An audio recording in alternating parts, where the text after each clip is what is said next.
will advise again the people is beginner work with the tower crane. We will advise follow the safety standard procedure, fully complete PPE, working at height, full body harness. Listen to the supervisor. What is the task plan activities?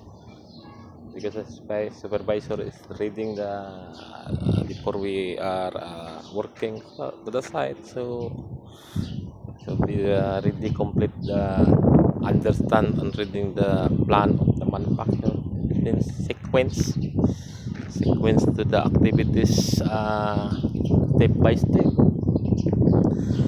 and in the lifting plan the all is computed, especially the degree and the gear sling, what is the using, weaving sling chains, but mostly here we will using the sling chains.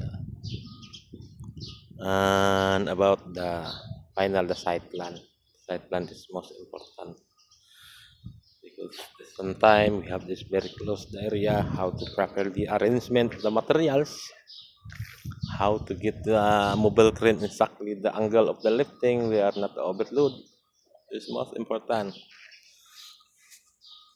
And then the people should be always remember, if the lifting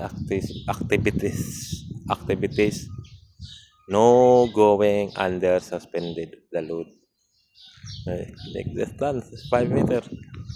Even the swings is failure, you are always safe.